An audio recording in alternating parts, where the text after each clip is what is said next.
come up. All right, we're recording, which is great. Episode 3 of the Chamber Pod. I'm sure there's other shows named the Chamber Pod, but fuck it, I'm gonna drop the F-bomb this morning because that's how I feel about what I watched last night, and I actually had to watch it twice because I had it with the sound off at times, so I had to go back and watch things again. And I'm a little annoyed.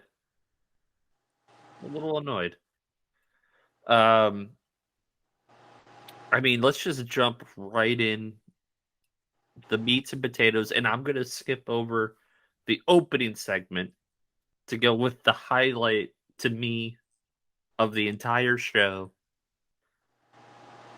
Christian Cage. Yep. The ultimate heel. He comes out and he is unapologetically the creepy little bastard again. Now, we're going back to a couple episodes ago, maybe even last episode. They're all blended in at this point. Why did it take so long for it to get here? Charlie, what's the reasoning behind this? I don't know if they think he didn't still have it or what, but it shouldn't have taken this long to bring out this Christian Cage. And he sold this like $1 million because he goes, you know what? I wasn't doing anything. I'm just collecting a paycheck and getting paid more than. And then he like kind of subliminally shits all over MJF during his promo without mentioning MJF. Yeah. People are going to complain about their pay. This, and that. Well, you're not a legend like me. It's true. I mean, hey, do yourself a favor, have a match that people remember for longer than a week. Yeah. Yeah. And he's oh man. This is the Christian we should have got when he debuted. I've never been a fan of Christian as a face. He just fits that heel role. He does. He certainly does. And I think something to watch out for is the Luchasaurus involvement in this storyline.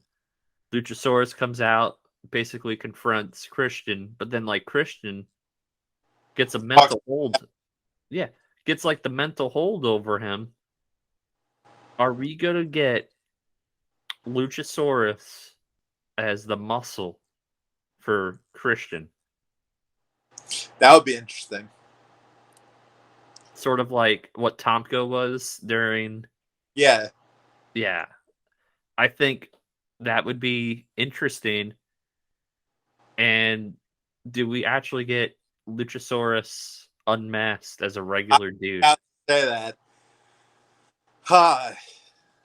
That too would be interesting. I honestly hope he'd get a repackage, come out without a mask, be like, you know, that gimmick was bullshit. Join up with Christian, be an ultra heel. You know? Yeah. For me, I'm over a 38-year-old dressing up as a dinosaur. It was cool when they first were together. It even as dumb as it was, I actually liked them with Marco. Little Marco. Yeah, what did Christian say? I know what happened to Marco or something. He said something like that. Marco went the way of the dodo bird. So the problem with Marco is he couldn't do much of anything besides being, you know, the short dude. Yeah. Like there was no Like his ceiling was already reached being part of that group. Old, yeah. Where do you see? I mean, obviously, it looks like we're gonna get Christian and Jungle Boy in some sort of blood feud. I would, as much as I love putting younger talent over, I would have Christian win this initial feud and then Yeah. get to it again later down the road where Jungle Boy gets his comeuppance on Christian. Christian right now has replaced MJF as the biggest heel in AEW in one night. You think? He's taken that spot. I'm not saying he's as good or whatever else. He's definitely ascended to that spot. We don't know on the roster who's a heel and who's a face. We know beyond a shadow of the doubt, especially when he goes, "Oh, why don't you go? You already have a father. Oh, that's right, he's dead." Yeah. I mean, Edge's playbook. He signified to everyone, "I'm a fucking heel" last night, and that's what we got. A lot of bombs today. I'm fired up.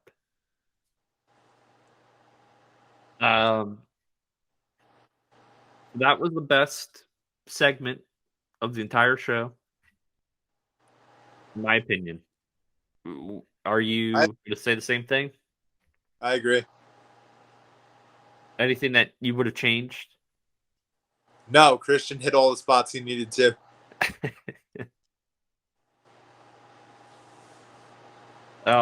This was a good line. I think Jungle Boy's mom is a little sweet on Christian Cage, if you know what I mean. I think she wanted me to be Jungle Boy's father. Jungle Boy has a father. But Jungle Boy, your father is dead. And that's a good thing because he'd be embarrassed to see you. Enjoy your early retirement at 25. Stay gone. Yep. And they've squandered this guy for 9 months with a boy and his dinosaur.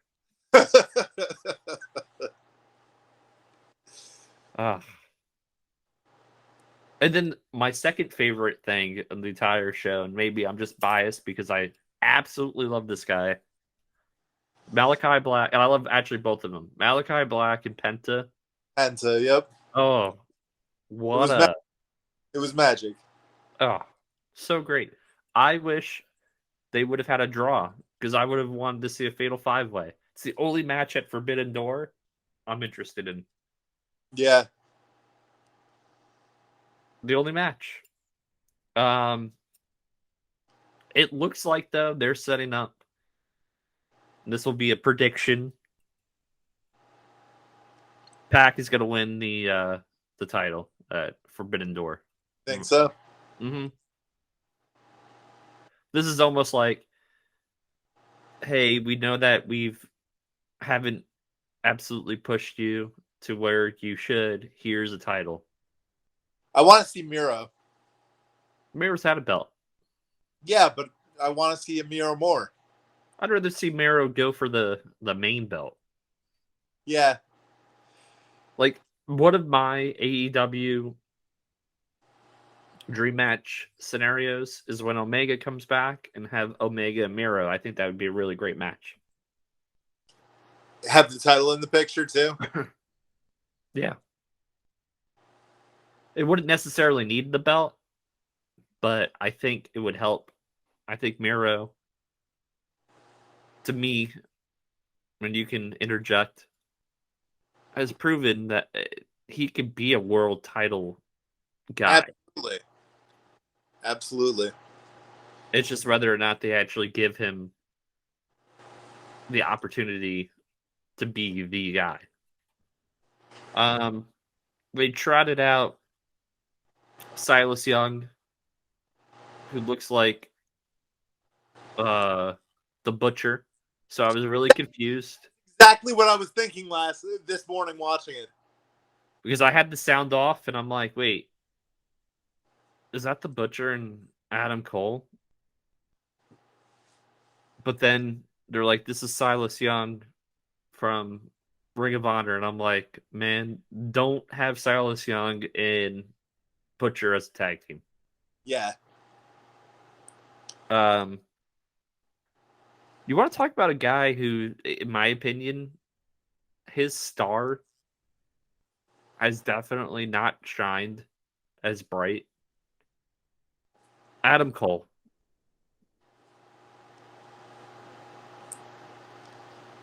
He's certainly getting enough airtime.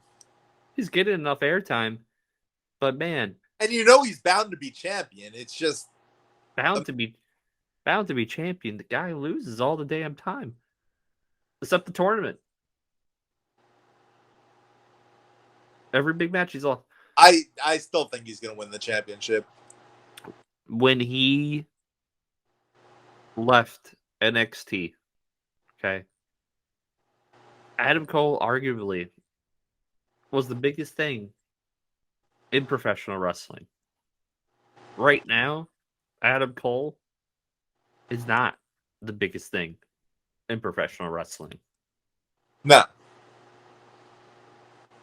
So AEW has been really great at one thing. One thing so far. Cooling people off. Oof. Talk about your hot takes. I mean, Keith Lee. Cold as ice. Yeah. Malachi Black. I mean, he's been on the warmer for months. You have, the list goes on and on. Christian. Strickland. They sign these guys too frequently. And speaking of signing guys, Bryan Danielson comes out, opens the show. Yup.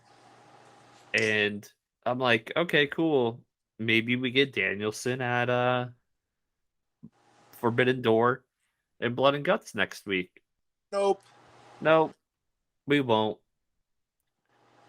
He goes, Tony, if you don't mind, I'm just gonna take this microphone.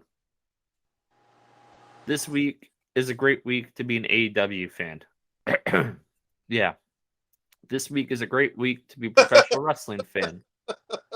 Sunday, we've got Forbidden Door, an interpromotional pay-per-view with the two best professional wrestling companies in the entire world. When you phrase it like that, professional wrestling companies, okay, I'll give you that. And then a week from today on Dynamite, you get nearly the complete opposite with the bloody spectacle that is Blood and Guts. So then he blames Jericho and Hager. So I have bad news. So it becomes bad news Barrett all of a sudden. He cannot compete at either. But there's more. There's good news. And the good news is AEW has signed yet another wrestler. And this guy is the best technical wrestler in the world besides me. So it led me to believe it's one of two people. I know who I think it is. Well, I'm about 95% confident in one person, and then there's a 5% chance it's the other person. Okay. Shoot. Well, there's more to me. I think. Well, I'm just confused. Is Danielson a heel? Is he a face? What is he? I don't think Danielson knows what he is right now.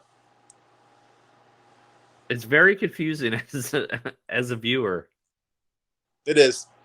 When you check in and you've watched WWE television and he left WWE as a babyface, you're tuning in to Dynamite and you go, oh, I don't even know what this character is. I'm going to turn right off. The other layer is this new free agent is joining the Blackpool Combat Club. Yeah. So, with that being said, I was 50-50 between my two dudes until that layer was revealed. So, I'm about 90% confident Cesaro, 95%. And then a little part of me, because he said technical wrestler, Johnny Gargano would be the other pick. Because I know this might catch heat with some of our friends. I don't see Cesaro as a technical wrestler. How isn't he? Look how he was booked in WWE for the last 5 years. He was more of a powerhouse. You can be two types of wrestler. But would you say Johnny Gargano is more technically advanced? Oh, of course. Okay. But I guess it's me being selfish. I want it to be Cesaro more so than Gargano. If we're going to do dream matches, I am not interested in seeing Zack Sabre Jr. and Claudio Castagnoli in a match at this point. I would rather see Johnny Gargano and Zack Sabre Jr. To me, that interests me more. Now, you can disagree. I do. I just think those two would mesh better. Not saying that Cesaro and him won't mesh. Just for me, if we're going to just book dream matches, the pecking order for me would be number 1, Gargano and Sabre. Number 2, it's just, I don't know. But yet again, so if it's Cesaro, if it's Gargano,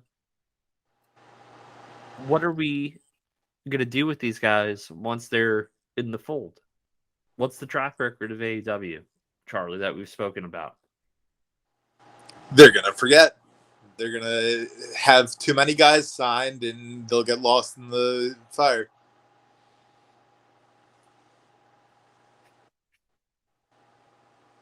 And I love Eddie Kingston. Love him to death. Think he's probably 1B on the mic in AEW to the 1A being MJF. But how many feuds is Eddie Kingston in at the same time? It's true. He's overbooked. Like, he's literally the people's champion. But he's got 3 or 4 feuds at the same time. He's feuding with Danielson. He's feuding with Jericho. Sammy. He's just feuding with everyone. Then we got the battle of the midgets, the trios match with Chaos, Orange Cassidy, Rocky Romero, and Trent versus the United Empire, Fletcher, Davis, and Will Ospreay. What a disappointing match. Yeah. And on top of that, why are you giving me Orange Cassidy and Ospreay in the ring together when they're going to have a solo match on Sunday? AEW does not know how to book go-home shows, that's for certain. And why am I booking that match with the potential that either of them gets hurt? Orange Cassidy is coming off an injury. Will Ospreay is habitually injured. Why am I even booking him in a match 4 days away from the biggest pay-per-view they've ever done? No idea. Jim Ross, the only thing he said really on commentary is, look at that athleticism. That's what he said. For who? Just the match. He was like, look at that athleticism. Wow. You can tell when JR doesn't like stuff because he just puts a very generic, like, he puts his generic announcing cowboy hat on. Yeah. And then FTR comes out, but they're gonna have a match against Chaos, and then the other two guys from United Empire. I was just so confused. And this is what happens when you put everything into one go home show and you haven't built this pay-per-view properly over the last 3 weeks. It's just a very bloated pay-per-view. And well, it's a bloated pay-per-view and a bloated Dynamite. This pay-per-view looks like it's going to be 5 or 6 hours long. Of course, it's AEW. It has to be.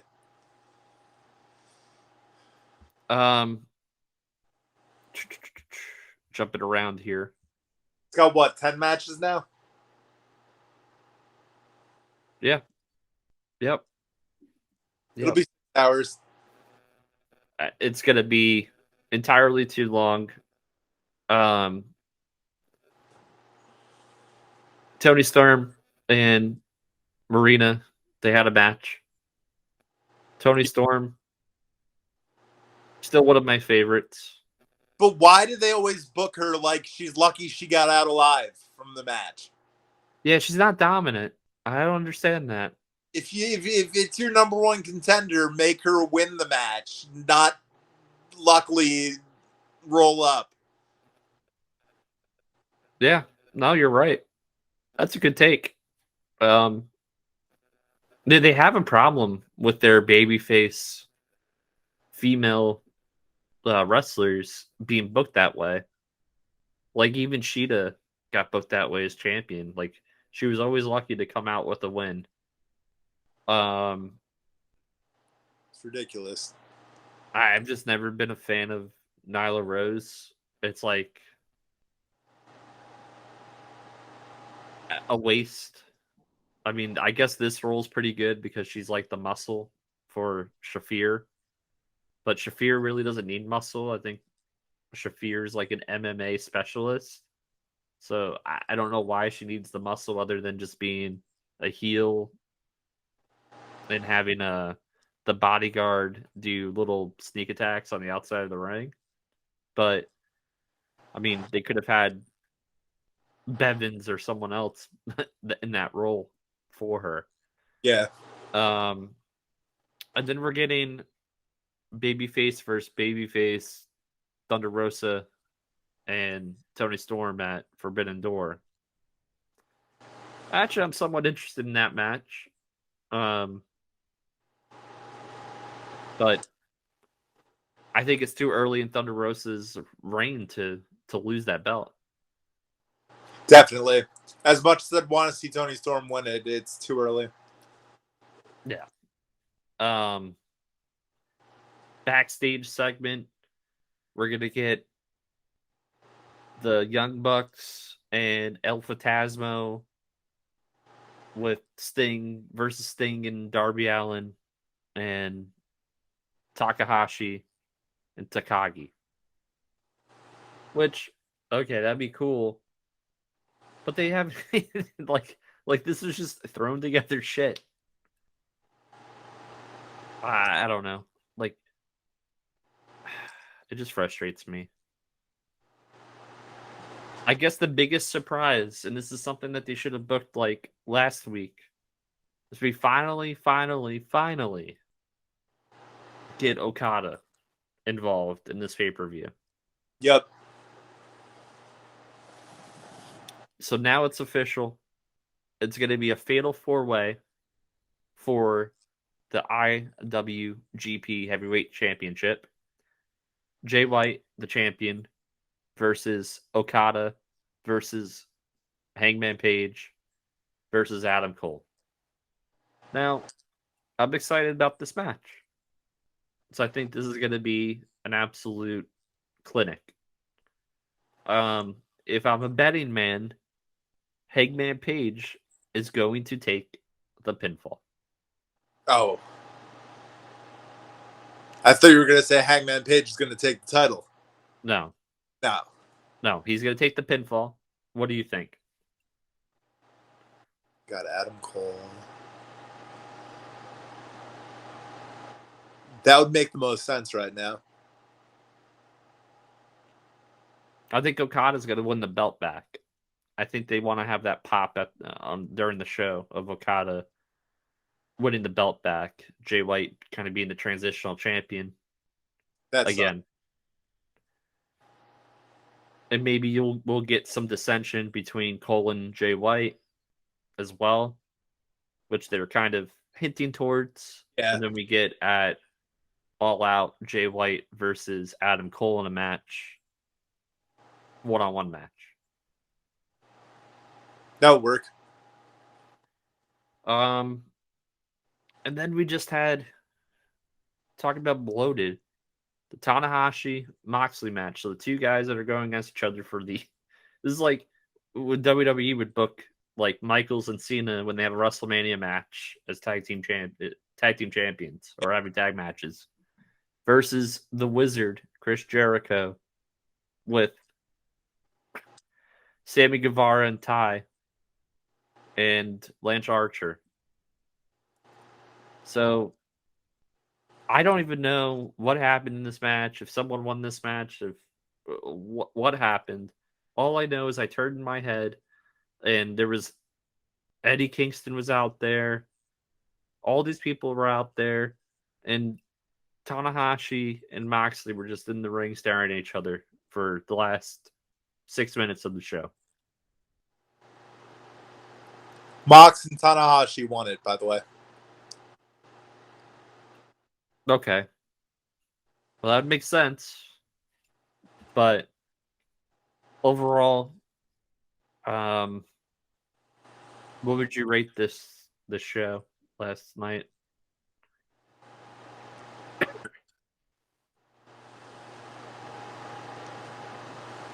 It only had two redeeming factors, and we already went over them. Christian Cage and Malachi Black and Penta. All right. Do you think they've done... I'll give them credit, right? But I'll ask you the question. I think they've done a better job of building Forbidden Door for Sunday. I guess my one beef is why did it take so long to do it? That it had to bloat an episode of TV to get there when we could have spread this out for the last 3 weeks. What do you think? Do you think they've done a better job building Forbidden Door?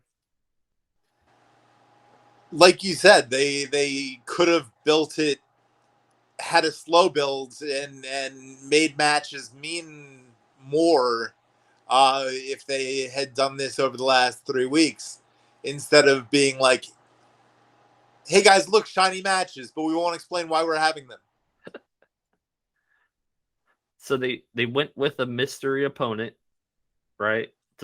To get some pay-per-view buys. Yeah.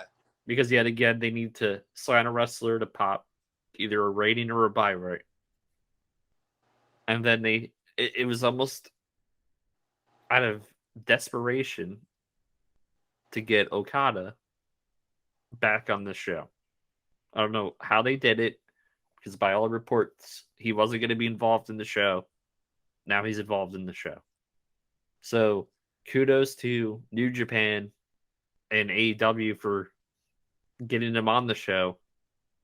But man, 4 or 5 days before, kind of real close.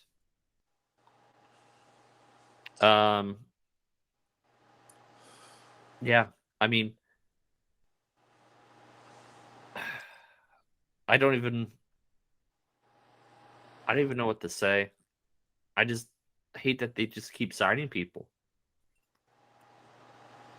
Hopefully they learn a lesson and build all out, right? Yeah. Hopefully they build all out throughout the summer. Also, next week is Blood and Guts, and that was kind of like they booked it within this show, but it was certainly the afterthought, because this is the go home live show for also Blood and Guts. I don't know. When in good news, apparently rumor, we're gonna go to the other company, WWE. Triple H is back at the Performance Center. Maybe I'll actually watch NXT 2.0 from now on. Does this mean he's taking NXT over or back over? Does this mean he's going to be training people? Like, what? I mean, all signs point to him taking. Going to be training people. Yeah, all signs point to the Triple H getting back into NXT. Yeah.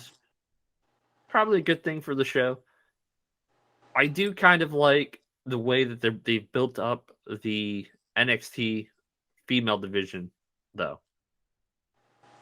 Like the character, Floating in NXT, so I don't know.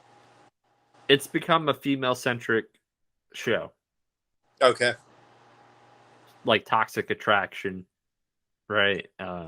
Tiffany Stratton, Nikita Lyons, Carter, and whatever Cantazaro's new name is, because everyone has to have a new name. Yeah, they've done a good job building up the females and Braun Breaker. Cora Jade is good. Cora Jade is good. Yeah. And they still have Indy Hartwell, who, Okay. you know, I think at some point she'll be on the main roster. Still needs a little bit of work. But yeah, man. I mean, I think we're gonna wrap up this this episode. We do have the giveaway that's going on. The giveaway is a Macho Man Randy Savage Funko Pop. We need 200 subscribers, 300 unique comments across the channel, and we will give that away. So I'll make a dedicated video or short video, where I'll do a YouTube randomizer that will pick the winner. Yeah, I mean, is there anything you wanted to talk about before we sign off? No, I think we covered everything. We got through AEW alive. Yeah. It was not the best go home show, but it had its redeeming qualities. Yeah. And I have thick skin. Charlie has thick skin. If you want to roast us in the comments for whatever takes we have, that's fine. This is just my personal opinion, Charlie's personal opinion. Like right now, we're on the same page. We might not be always on the same page, but I think right now with AEW, we both are disappointed as fans that they haven't changed or evolved. Well, they have in bad ways over the last 3 years.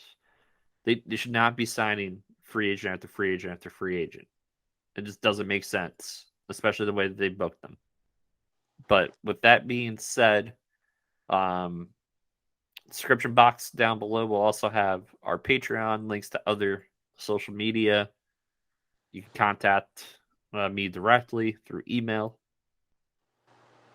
If you want to sponsor a show, you want to create a show, it's fair game. JML, Charlie, good night and good luck.